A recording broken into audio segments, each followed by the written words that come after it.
이라는 제목으로 말씀을 전하도록 하겠습니다. 오순절날 제자들은 승천하신 예수님께서 보내신 성령을 받았습니다. 제자들은 그날 위로부터 임하시는 성령으로 세례를 받고 성령이 충만하여졌으며 하나님이 주시는 권능을 함께 받았습니다. 그들이 받은 권능 중 첫째는 하나님의 큰 일을 다른 언어들로 말하기 시작한 방언이었습니다. 그것은 예수가 다시 사셨고 그분이 하나님이 보내신 그리스도, 즉 메시아라는 사실, 그것을 그들이 전하는 것이었습니다. 백성들은 당황해서 크게 놀랐고 마음이 찔려서 형제들아 우리가 어찌할꼬, 이렇게 그들은 말하였습니다. 베드로가 설교하기를 너희가 회개하고 그리스도의 이름으로 세례를 받고 죄 사함을 받으라. 그리하면 성령의 선물을 받을 것이다. 이 패역한 세대에서 구원을 얻어라. 이렇게 그들을 가르쳤습니다. 베드로의 설교를 들은 유대인들의 마음은 마치 폭탄을 맞은 듯 크게 흔들렸습니다. 설교를 들은 청중들 가운데 3,000명이나 회개하고 세례를 받은 역동적인 사건이 성경에 잘 기록되어 있습니다. 그래서 2장 43절에 보게 되면 사람마다 두려워하였다. 사도들로 말미암아 기사와 표적이 많이 나타났다. 이렇게 2장 끝에는 기록을 하고 있습니다. 오늘의 말씀은 그때 나타났던 기적과 이적을 기록한 본문의 말씀입니다. 백성들이 놀라워하면서 두려워하는 중에 또다시 성령의 권능에 의해서 기사와 표적이 일어났는데, 오늘 나타난 이 기사와 표적 두 번째 은사는 병 고치는 은사였습니다. 이러한 권능을 그들이 가지고 있었습니다. 그들이 받았다 이 말이죠. 못 걷게 된 일을 고치신 미문에서의 구원 사건이 일어난 것입니다. 말씀의 요지는 이렇습니다. 오후 3시 기도 시간에 베드로와 요한이 기도하러 성전에 올라갔다.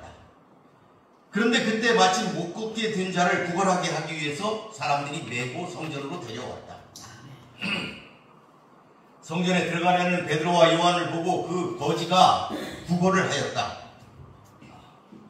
그때 베드로와 요한이 그를 예수의 이름으로 일어나 걷게 했다. 명했다. 이런 말씀이죠.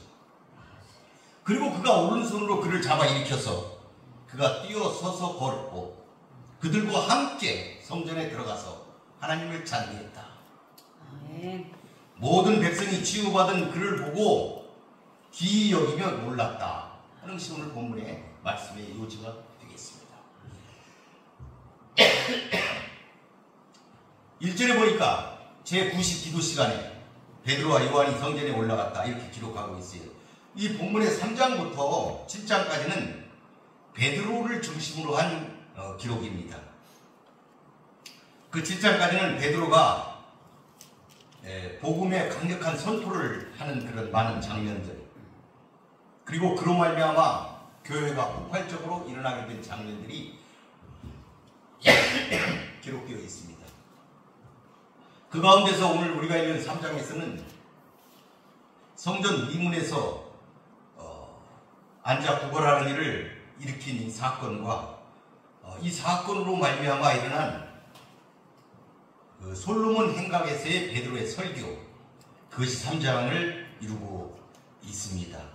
누가는 이것을 기록을 할 때 그 일어난 시간, 장소, 그리고 누가 했는지, 그리고 어떤 사람이 그런 기적을 입었는지, 이와 같은 것들을 굉장히 자세하게 기록함으로써 이 사건이 꾸며진 사건이 아니고 실질적으로 역사적으로 일어난 사건이었다 하는 것을 그 문맥을 통해서 실증하고 있는 것이죠. 여기 1절에 보니까 구시라고 이제 이렇게 얘기를 했는데, 이 구시는 유대인들이 하루에 3번 기도한다 이랬는데 3시, 6시, 9시 이렇게 3번 기도한다 이렇게 되어 있습니다. 이게 이제 오늘날 우리들의 시간으로 하면은 아침 9시, 12시, 3시 이런 표현이 되겠습니다. 그러니까 9시에 기도했다 이 말은 오후 3시에 기도했다. 오후 3시에 기도하러 올라갔다. 이렇게 볼 수가 있습니다. 그러니까 베드로와 요한은 마지막 기도 시간인 오후 3시경에 성전에 올라가는 것입니다. 이것을 보게 되면 베드로를 비롯한 예루살렘에 거주하는 그리스도인들도 유대인들의 그 좋은 전통을 따라서 정한 시간마다 성전에서 기도를 했다 하는 것을 우리가 알 수 있는 대목이 되겠습니다.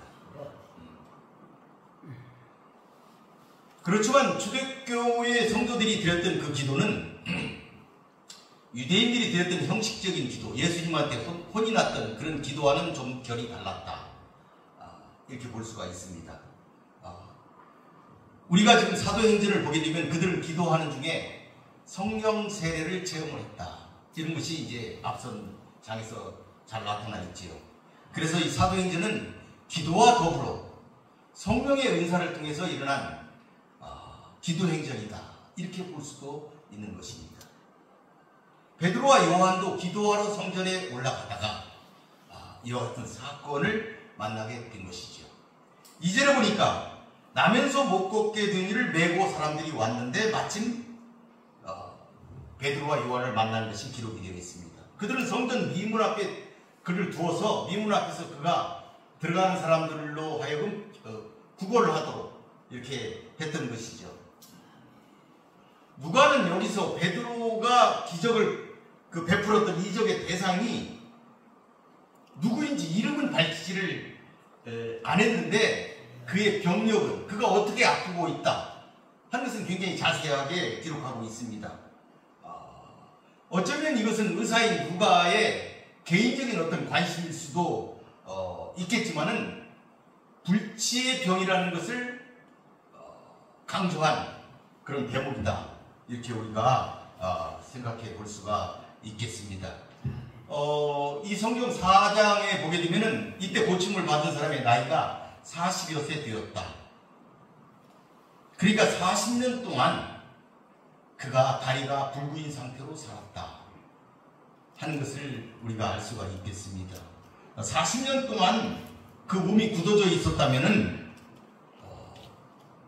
그 당시의 의술로서는 도저히 고칠 수 없는 초자연적인 하나님의 능력이 아니고서는 고칠 수 없었다 하는 것까지도 우리가 짐작해 볼 수 있는 대목이다. 이렇게 볼 수가 있겠지요. 그런 사람을 성전 미문에 두기 위해서 그들이 메고 올라왔던 것이지요.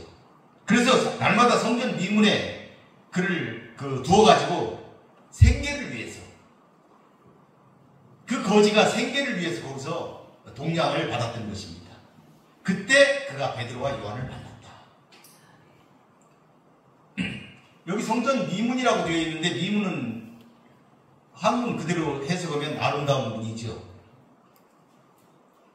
요세푸스의 기록에 보게 되면은 은으로 도금되고 금으로 장식한 성문들보다 훨씬 더 진귀한 성문이었다. 이렇게 요세푸스가 기록을 남겼습니다. 이 미문은 아름다울 뿐만 아니라 높이가 약 23m나 되는 거대한 문이었습니다.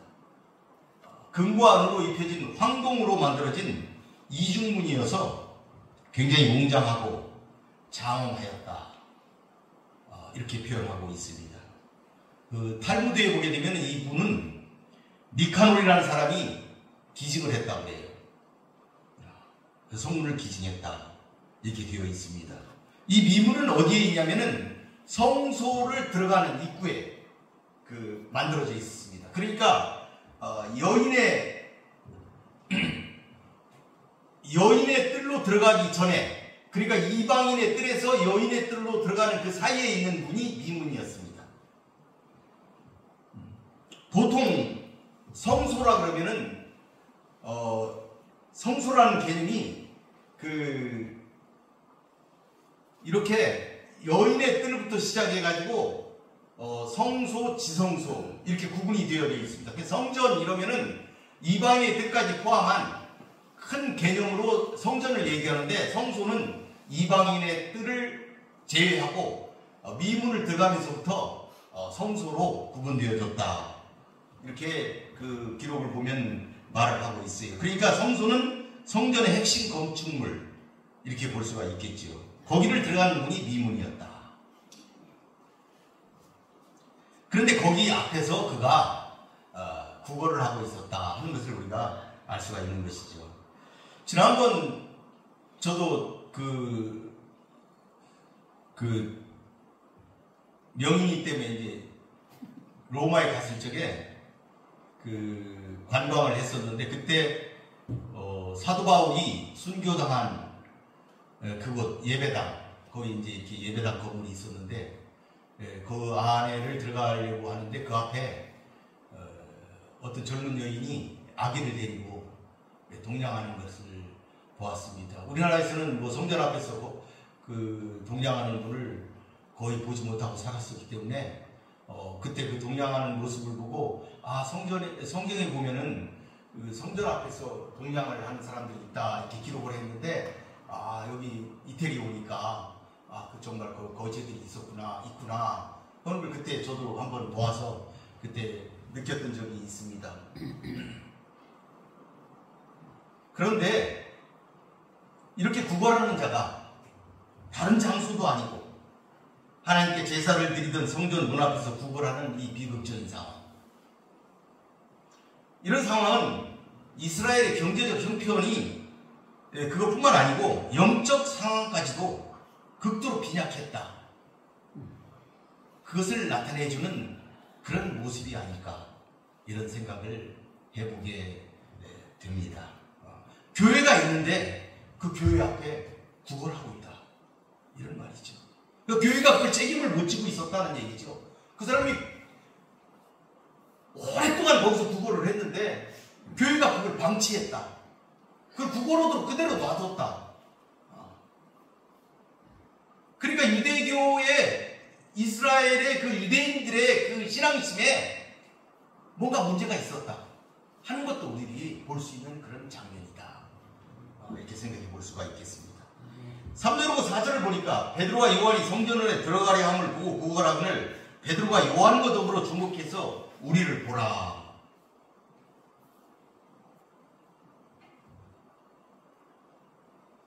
그러니까 성전으로 들어가려고는 베드로와 그 요한 일행을 향해서 도와달라고 그가 간청을 했던 것이죠. 그러니까 그 거지는 그 생계를 이어가기에 급급했기 때문에 얼마간의 물질을 구하기 위해서 그들에게 손을 내밀었다, 이렇게 볼 수가 있는 것입니다. 어쩌면 오늘날 영원한 생명을 주시는 우리 살아계신 하나님을 바라보기보다는 물질 만능주의에 우리도 찌들어갔어.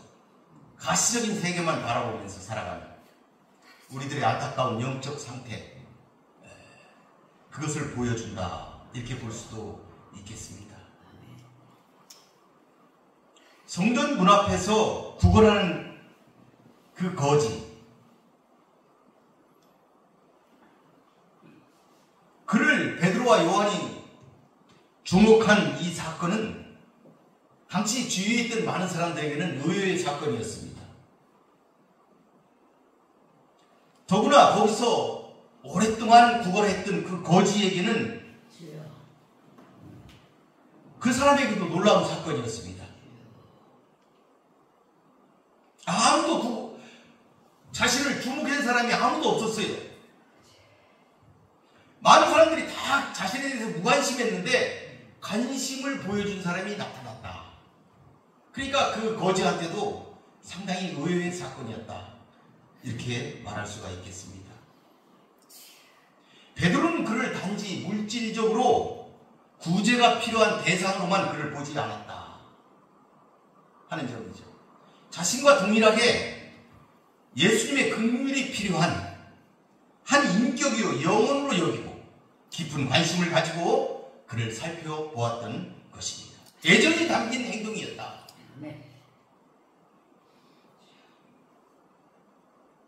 베드로 일행은 불구의 몸으로 성전 미문에서 구걸하는 그 사람을 깊은 애정을 가지고 지그시 바라봄으로써 한 영혼에 대한 그들의 깊은 관심을 그에게 먼저 보여주었다 하는 것을 우리가 본문을 통해서 생각해 볼 수가 있겠습니다. 5절 6절을 보니까 그렇게 하자 그가 무엇을 얻을까 바라보거늘 베드로가 이르되 은과 금은 내게 없거니와 내게 있는 이것을 내게 주오니 나사렛 예수 그리스도의 이름으로 일어나 걸으라.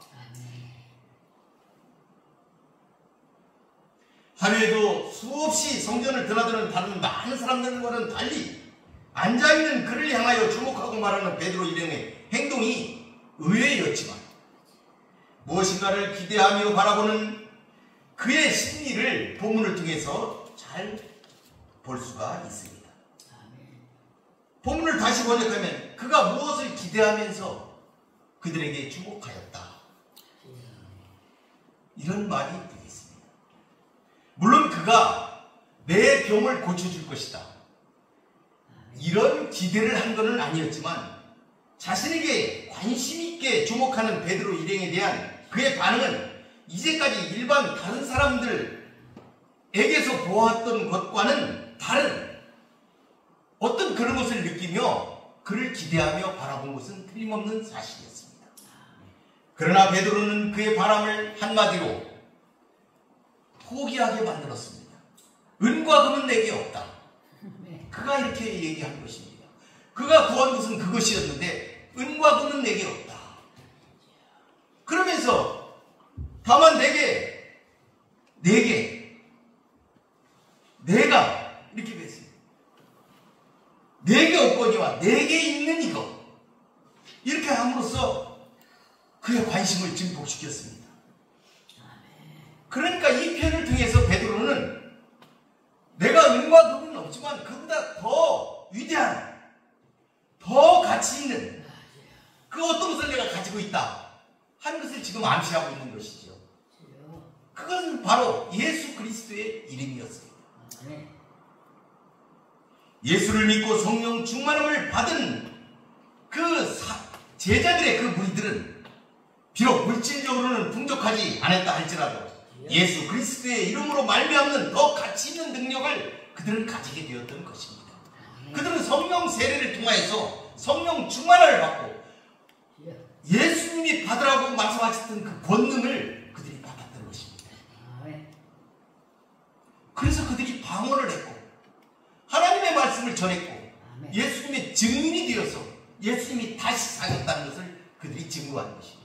그리고 오늘 또다시 이 성전 미문에 있는 앉아있는 이 자를 만나서 하나님의 뜻을 그에게 이룬 것입니다. 베드로는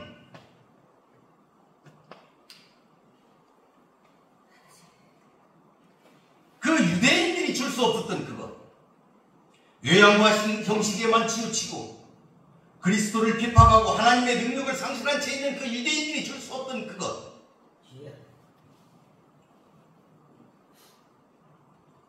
그것을 주었던 것이죠. 그것은 바로 그리스도를 믿는 기독교인만이 줄 수 있는, 그리스도인들만이 줄 수 있는 그 복음의 능력을 그에게 주었다 하는 것입니다.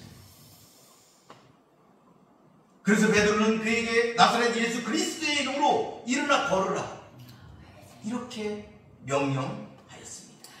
나사렛 예수 그리스도의 이름 안에서 이런 말입니다. 예수 그리스도의 이름으로, 이 말은 이름 안에서 걸으라 이런 표현이 되겠습니다. 그러니까 병자가 자신의 병을 고침받기 위해서는 예수 그리스도 안에 거하는 일이 선행되어야 한다는 매우 중요한 영적 진리가 이 단어, 이 안에 있습니다. 영어로 인, 그 안에 있어야 된다. 예수 안에 있어야 된다는 사실을, 예수 안에서 일어나 걸어라 이렇게 명령했던 것입니다. 베드로를 통해 임한 예수 그리스도의 이름의 능력은 40년간이나 말라붙어 있었던 그의 그 한스럽고 초라한 다리 근육에 단번에 새로운 힘을 불어 너 일으켰을 뿐만 아니라 이제 다시는 성전문 앞에서 구걸하지 않도록 하는 이런 큰 능력을 그에게 나타내 보여주었습니다. 7절 8절에 보니까 오른손을 잡아 일으켰다. 발과 발목이 힘을 얻었다. 뛰어서서 걸었다. 그들과 함께 성전으로 걸어서 갔다. 하나님을 찬송했다. 이렇게 7절 8절을 기록하고 있습니다. 누가는 환자가 고침을 받는 이 과정을 매우 사실적으로 지금 묘사하고 있습니다. 오른손을 잡아 일으켰을 때 그는 발과 발목에 힘을 얻게 되었습니다. 베드로가 아무런 의학적인 치료 행위를 하지 않았지만 그 치유의 결과는 완벽하였던 것입니다. 하나님께서는 베드로를 통해 그에게 몇 푼의 물질을 주어서 며칠 더 연명할 수 있게 하는 그 대신에 그의 다리를 완전히 치유하고 낫게 하고 걸어가게 하심으로써 이제는 스스로 경제적인 행위를 할 수 있도록, 그래서 그가 자립할 수 있도록 이렇게 만들어주신 겁니다. 근본적으로 고쳐주신 거예요. 이제 다시는 구걸하지 않아도 된다. 이제 네가 일해서 먹고 살 수 있도록 그렇게 만들어주신, 이렇게 해주신 것이다. 즉 그를 사회의 일반 구성원으로 복귀하여 살아가게 만들어주신 것입니다. 또한 그의 몸을 고쳐줌으로써 그가 가지고 있었던 종교적으로 부정한 자, 왜 그러냐면 다리가 저는 사람은 성전 안에 들어갈 수가 없어요. 정한 자만 들어갈 수 있도록 되어 있어요. 그렇기 때문에 이 거지는 성전에 들어가고 싶어도 들어갈 수가 지금까지 없었습니다. 그런 그 다리가 회복이 되자 제일 먼저 한 일이 뭡니까? 성전에 들어갔다. 그가 성전에 들어갔다. 얼마나 그가 40평생에 성전에 들어가고 싶었겠습니까? 근데 성전에 들어갈 수가 없었다는 것이죠. 그런 그가 몸이 낫자 제일 먼저 한 일이 성전에 들어갔다. 하나님을 찬양했다. 하는 것을 우리가 보고 있습니다. 이처럼 그는 예수의 이름으로 의학적으로, 종교적으로, 영적인 치유가 병행되는 전인적인 치유를 경험했다. 오늘날 어떤 사람들은 하나님으로부터 단지 자신의 육체적인 질병이나 장애만을 고침받으려 하는 것을 우리가 많이 볼 수가 있습니다. 하나님의 은사를 그저 자신의 병을 치유하는데, 또 남을 치유하고 그것으로 어떤 조그만 물질을 얻는데, 이렇게 많이 잘못되어지는 것들을 우리들은 볼 수가 있는데 그것이 아니다. 그것을 우리가 알아야 됩니다. 장애만을 고치는 그런 은사가 아니고, 이 참된 구원은 자신의 육신과 인격뿐만 아니라 영혼까지도 구원받을 수 있는 전인적인 구원을 이루어야 된다 하는 것을 못 걷게 되니가 걷게 된 이 사건을 통해서 우리 깨달아야 되겠다. 이 사람이 성전에 들어가서 기뻐 뛰며 함께 찬송했던 그것을 보고 우리들은 그것을 깨달아야 되겠다 하는 것입니다. 9절 10절에 보니까 모든 백성이 그 걷는 것과 하나님을 찬송함을 보고 그가 본래 성전 미문에 앉아 구걸하던 사람인 줄 알고 그에게 일어난 일로 인하여 심히 놀랍게 여기며 놀랐다. 이 못 걸었던 사람이 지금까지 한 번도 들어갈 수 없던 성전에 관해 관심이 컸다는 사실, 그걸 우리가 조금 전에 알아봤는데요. 이 사람은 그 나은 몸을 가지고 성전을 다니면서 뛰어다니면서 자랑도 했을 것입니다. 치유 사실을 널리 알렸을 거예요. 그리고 기쁨과 감사를 감추지 못하고 하나님을 찬미했어요. 그런데 이것이 다른 많은 사람들에게 반향을 일으켰어요. 그 성전에 있던 다른 많은 사람들은 놀라움과 기이함으로 가득 차게 되었던 거예요. 그런데 여기 보니까 그들이 베드로와 요한과 함께 이렇게 기록되어 있어요. 그 앞절에 기록되어 있는데 그 얘기는 뭐냐면은 이 사람이 베드로와 요한을 놓치지 않고 따라다녔다 이 말입니다. 그러니까 베드로와 요한이 고쳐주니까 혼자 뛰어다니면서 혼자 이렇게 한 것이 아니고 베드로와 요한을 따라다녔다는 것이죠. 따라다니면서 그가 그렇게 기뻐했던 거예요. 그러니까 베드로와 요한이 이렇게 이제 솔로몬의 행각 쪽으로 가니까 이 사람도 같이 간 거예요. 따라간 거예요. 그러니까 사람들은 다 기이한 거지요. 저 사람은 저 성전 미문에 앉아있던 자인데 어떻게 저 사람이 저렇게 일어나서 저렇게 하나님을 찬미하면서 저렇게 베드로와 요한을 따라가고 있는지 기이했던 것이죠.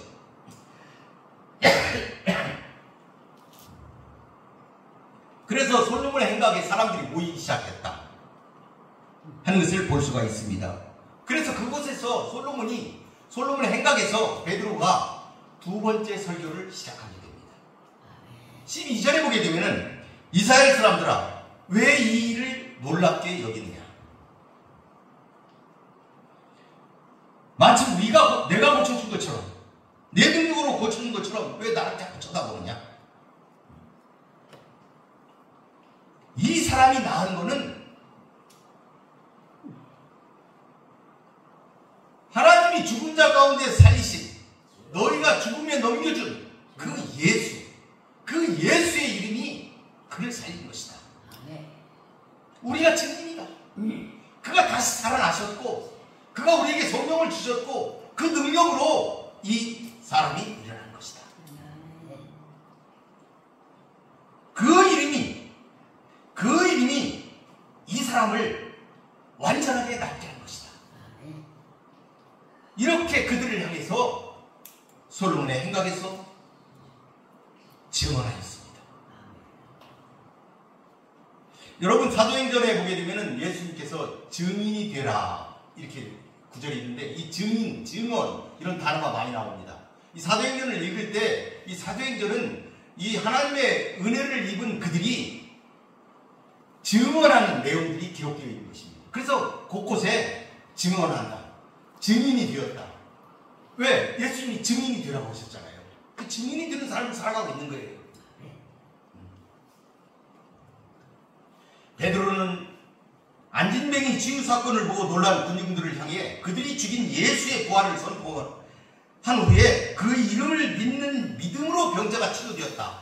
이것을 선포했어요. 그리고 강력하게 회개를 촉구했다 하는 것이 성경에 기록이 되어 있습니다. 이 설교로 믿는 자가 남자만 5천이었다. 그러니까 솔로몬의 행각 앞에 사람들이 구름처럼 몰려 있었다. 이렇게 볼 수가 있는 것이죠. 이렇게 성경은 기록하고 있습니다. 이렇게 베드로는 다시 한번 예수 그리스도를 증인으로서 증거하며 예수의 이름이 이 사람을 낫게 하였음을 천명하게 됩니다. 이렇게 됨으로써 이제 사도들은 천국을 향해 나아가는 순례자의 길에 이제 오르게 됩니다. 고난이 함께 따라오게 됩니다. 이 설교 후부터 이 사도들과 이 제자들은 고난의 길을 함께 걷게 되는 것이 기록에 남아 있습니다. 고난 속에 살아가는 나그네가 된 것입니다. 증인의 길을 걷게 된 것이다 이 말이죠. 쉽지 않은 길을 그들이 택하고 걷게 되었다. 그렇지만 하나님의 능력이 종이 되었다 하는 것도 같이 기록이 되어 있습니다. 이처럼 사도들에게 부여된 은사가 복음을 전하는 능력의 도구로 사용이 되었다 하는 것을 우리들이 본문을 통해서 알 수가 있겠습니다. 성도 여러분, 참된 성령의 역사는 세상 사람들에게 선한 영향력을 줍니다. 교회에 대한 경외심을 갖게 하고 기독교에 대한 관심을 불러일으키게 됩니다. 교회를 칭송하게 만듭니다. 그러나 거짓 은사는 사회에 악한 영향을 끼치게 됩니다. 짠맛을 잃은 소금이 되게 만드는 것이. 그러므로 우리는 하나님께로 받은 은사를 복음 전파와 교회의 덕을 세우는데 사용해야 합니다. 이게 전제입니다. 이런 은사를 사모하시는 여러분 모두가 되시기를 바라겠습니다. 그리고 하나님의 일에 나서 살아가시는 귀한 믿음의 성도들이 되시기를 바라겠습니다. 말씀을 마치겠습니다. 기도하겠습니다. 고맙고 감사하신 아버지 하나님 감사합니다. 오늘 이 부족한 종이 하나님의 말씀을 전했습니다. 베드로와 요한이 성전 미문 앞에서 40년 동안 못 걷게 되며 구걸하던 그 거지를 일으켜 세워서 온전한 구원을 이루게 하여 주셨습니다. 하나님의 능력이 아니면 볼 수 없는 놀라운 장면이 기록된 말씀이었습니다. 자비하신 하나님, 하나님의 구원은 우리들의 병뿐만이 아니고 우리들의 영혼까지도 고치는 전인적인 구원임을 깨닫고 하나님 앞에 온전히 나아가며 기도하며 섬기는 그런 사랑하는 백성들이 되게 하여 주시옵소서. 사도들처럼 하나님의 아들 예수 그리스도 그의 나심과 죽으심과 부활하심과 다시 오심을 증거하는 증인이 되게 하여 주시옵소서. 우리 모두 그 길을 따라 살아가는 그런 천국 백성이 되게 하여 주시옵소서. 예수님의 이름으로 기도 올리나이다.